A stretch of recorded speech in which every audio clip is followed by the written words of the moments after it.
안녕하세요. 오늘 저희는 발달 장애 아동 지원으로 잘 알려진 기관이죠. 해인원의 자료를 통해서요.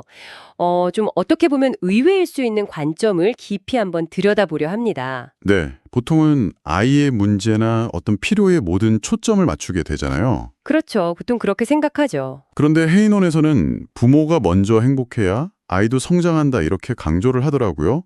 이게 과연 정말 핵심 열쇠일까요? 네, 이게 처음 들으시면 아니, 아이가 힘든데 나를 챙기라고 약간 이런 생각이 드실 수 있어요. 네네. 근데 해인원의 접근 방식은 이게 단순히 부모님을 위로하려는 그런 차원을 좀 넘어섭니다. 다년간의 상담이랑 연구를 통해 얻은 통찰인데요. 핵심은 결국 부모님의 그 내면 상태 있잖아요. 네. 그게 아이의 행동 변화의 가장 강력한 변수 중 하나라는 겁니다. 부모의 내면 상태가 아이한테 직접 영향을 미친다는 건 뭐 어렴풋이는 알지만 그게 그렇게까지 결정적이라는 말씀이시군요. 네, 상당히요. 사실 많은 부모님들이 나는 괜찮아. 내가 힘든 건 뭐 아이만 잘 크면 돼. 이렇게 생각하면서 버티시잖아요. 맞아요. 그러면서 속으로는 내가 이렇게 해도 괜찮을까? 아, 너무 지친다. 이런 고민들 많이 하시고요. 그 속에는 뭐 죄책감도 있고 탈진, 외로움 이런 감정들이 막 뒤섞여 있고요. 그렇죠. 바로 그 지점을 해인원 자료들이 파고드는 건데요. 여기서 되게 흥미로운 점이 있어요. 해인원에서 부모님들 대상으로 프로그램을 진행했을 때요. 네. 부모님이 자신의 감정을 좀 알아차리고 조절하는 그런 연습을 시작하자마자, 그러니까 아직 아이를 위한 어떤 직접적인 행동 수정 프로그램이 시작되기도 전인데도요. 아, 정말요? 아이의 그 도전적인 행동이 눈에 띄게 줄어드는 그런 경향을 보였다는 데이터가 있더라고요. 와. 이건 결국 부모님의 정서적 안정이 아이에게 얼마나 즉각적이고 또 강력한 영향을 미치는지를 보여주는 실제적인 증거라고 할 수 있죠. 와, 그건 진짜 놀라운데요. 아이를 바꾸려고 막 애쓰기 전에 부모 자신의 상태를 먼저 점검하는 게 실질적인 효과로 이어진다니. 네, 그렇다면 부모가 행복해야 아이도 행복하다. 이 말이 그냥 듣기 좋은 말이 아니라 정말 과학적인 근거가 있다는 거네요. 정확합니다. 심리학이나 뇌과학 연구들을 봐도 이게 일관되게 나타나는 결과거든요. 아, 양육자의 감정 조절 능력, 또 스트레스 관리 수준, 이런 것들이 아이의 정서 발달, 자기 조절 능력 향상, 심지어는 안정적인 애착 형성에도 직접적인 영향을 미칩니다. 그렇군요. 이게 바로 그 공동 조절, 영어로는 co-regulation이라고 하는데요. 그 원리인 거죠. 부모가 차분하면 아이의 신경계도 그 안정감을 딱 감지하고 따라서 안정을 찾는 마치 소리굽새처럼 서로 이렇게 공명하는 거예요. 아, 소리곱새 비유 좋네요.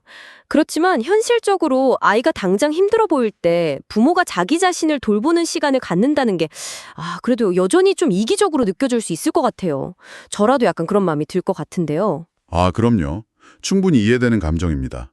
하지만 이게 결코 이기적인 게 아니라 오히려 지속 가능한 돌봄을 위한 어떻게 보면 필수 전략이라고 봐야 해요. 아, 지속 가능한 돌봄이요? 네. 한번 생각해 보세요. 내가 완전히 감정적으로 소진된 상태에서는 아이의 작은 행동 하나하나에 굉장히 예민하게 반응하게 되잖아요. 맞아요. 욱하게 되죠. 그렇죠. 그리고 일관성 있는 태도를 유지하기도 어렵고요. 결국엔 아이에게 더 불안정한 환경을 제공하게 될 수도 있는 거죠. 그 비행기 산소 마스크 비유 있잖아요. 네네. 내가 먼저 숨을 쉴 수 있어야 옆 사람을 도울 수 있는 것과 같다고 생각하시면 돼요. 그 비행기 산소 마스크 비유가 확 와닿네요. 진짜. 그럼 너무 지쳐서 정말 아무것도 할 수 없을 것 같다. 이럴 때는 어디서부터 좀 시작을 해야 할까요? 거창한 건 정말 엄두도 안 날 텐데요. 네, 그래서 해인안의 제안도 아주 작게 시작하라는 겁니다. 정말 아니 이게 효과가 있을까 싶을 정도로요. 예를 들면요? 예를 들면 하루에 딱 한 번 지금 내 기분이 어떤지 그냥 단어 하나로 적어보는 거예요. 불안, 지침, 뿌듯함 뭐 이런 식으로요. 아, 아니면 하루에 딱 3분 그냥 조용히 앉아서 내 숨 쉬는 거에만 집중해 보는 거. 3분이요? 네, 정말 힘들면 다이어리에 오늘도 어떻게든 버텼다 이렇게 딱 한 줄 쓰는 것만으로도 시작이 될 수 있다고 해요. 중요한 건 그 실천의 크기가 아니라 잠시 멈춰서 나를 돌아보려는 그 의식의 방향을 트는 것, 그 자체의 의미가 있다는 거죠. 방향을 트는 것만으로도 의미가 있다. 작은 실천의 힘이군요. 실제 사례를 보면 좀 더 구체적으로 느껴질 것 같아요. 그 가명 수정 씨 경우가 좀 인상적이었어요. 네네. 처음엔 아이 행동 고치는 데만 막 매달렸는데 상담 후에 자신이 얼마나 소진됐는지 알게 됐다고요. 그렇죠. 그래서 매일 딱 1분 숨 고르기, 그날 감사했던 아주 작은 일 하나 적기, 뭐 이런 걸 시작했더니 신기하게도 자신이 좀 차분해지니까 아이도 훨씬 빨리 진정되는 걸 경험했대요. 맞아요. 라고 하더라고요. 네. 또 워킹맘 미진 씨, 가명인데요. 이분 사례도 좀 비슷한 맥락이죠. 늘 아이한테 미안하고 죄책감에 시달렸는데 상담 후에 자신을 칭찬하는 일기를 쓰기 시작했다고 해요. 아, 자신을 칭찬하는 일기요? 네. 오늘 아이 웃게 해줘서 나 참 고맙다. 힘든데도 책 읽어준 나 진짜 애썼다. 뭐 이런 식으로요. 이게 어떻게 보면 별것 아닌 것 같지만 스스로를 이렇게 다독이는 과정에서 자존감이 조금씩 회복되고 그 에너지가 다시 아이에게 흘러가는 그런 선순환이 만들어진 거죠. 와, 그렇군요. 이런 사례들을 보니까 뭐 자조기술이나 사회성 훈련 같은 그런 특수교육적인 목표 달성에도 결국 부모의 안정된 정서적 기반이 필수적이라는 말씀이시네요. 네, 바로 그겁니다. 그러니까 지식이나 기술을 배우는 것보다 어쩌면 부모 자신의 마음을 돌보는 그 태도가 훨씬 더 근본적인 해결책일 수도 있겠다. 이런 생각이 드네요. 맞습니다. 해인원이 궁극적으로 강조하는 것도 바로 그거예요. 가장 좋은 치료 환경은 결국 가정이고 그 환경을 만드는 핵심 동력은 다른 누구도 아닌 바로 부모님 자신에게 있다는 것이죠. 아, 그리고 그 힘은 막 대단한 데서 오는 게 아니라 매일 아주 조금씩 자신을 돌보는 그런 마음챙김적인 태도에서 길러지는 거고요. 네.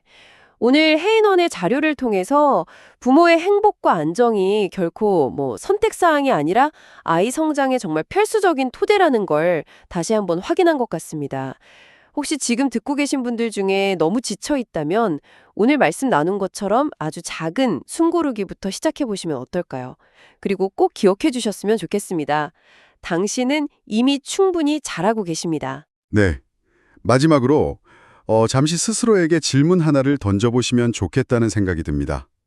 해인원은 부모가 아이를 바라보는 그 시선의 따뜻함과 여유가 이렇게 깃들 때 아이가 변화의 가능성을 발견한다고 말하는데요. 네. 그렇다면 오늘 하루 당신이 자녀를 바라본 그 순간들의 시선 속에는 주로 어떤 감정과 생각이 담겨 있었나요? 그리고 그 시선을 아주 조금이라도 더 따뜻하게 만들기 위해서 지금 당장 당신이 할 수 있는 아주 사소한 행동 한 가지는 무엇일까요?